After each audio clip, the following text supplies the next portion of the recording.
Log in with your username and password.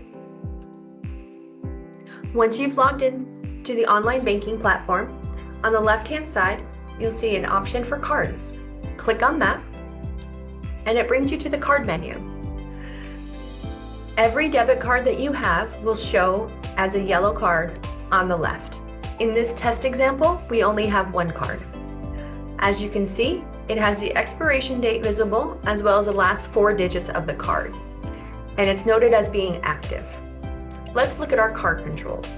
In the center of the screen, we have the option to lock a card, report a missing card, launch card valet, send in a travel notification, or report a damaged card and get a new one to replace it. So let's look at lock card. Click on the lock card option. It will ask you to confirm which card you want to lock, and it does tell you that it will take a few minutes before the transactions are declined and this card is locked. So do allow a couple moments for this to happen. You would typically use this in a case where you have temporarily misplaced your debit card, but you don't think it's lost or stolen. You just want to put it on hold until you find it. In this instance, we would click lock. As you see, this has been updated to now locked, and this menu has changed to unlock card. In this scenario, we have now found our card and we want to unlock it so we can continue to use it. Click unlock. Again, allow a few moments for this to go back to the core before you try to use your debit card. Next, damaged card. This will help you order a replacement to the card that has been damaged. You would use this in a case where the card is no longer able to go through a swipe machine, a POS machine, but you don't want to necessarily get a new card number because you have everything set up and the card itself hasn't been compromised in any way. So to confirm that we want to replace this card, as you see, it's requesting that we type the word damage.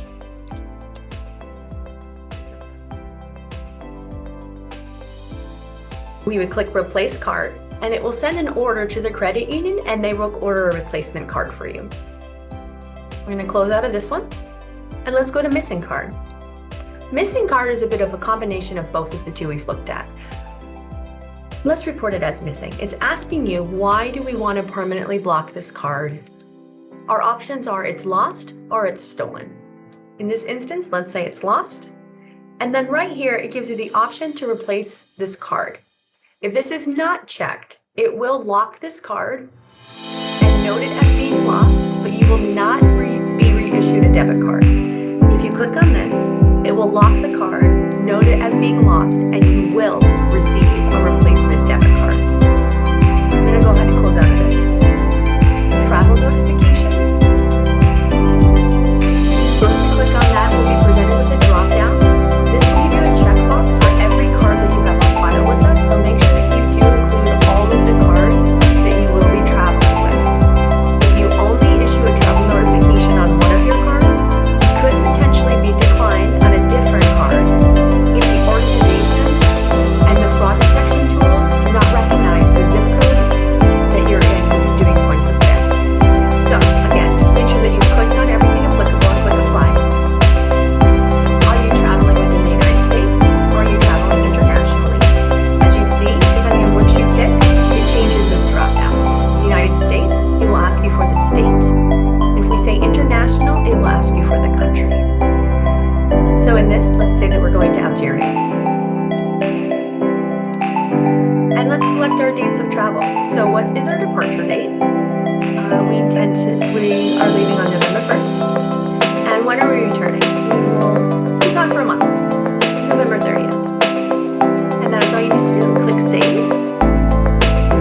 As you see, you have a successful card creation, travel notification at the bottom. And now in the center of the screen, you have a travel notification summary. This is the travel notification that you just created using this button that has been transmitted to the credit union. If your plans have changed and you no longer need this, you can simply click delete and remove it. As you see, it has successfully deleted the travel notification. Then we'll also delete it from our side and we'll ensure that it is not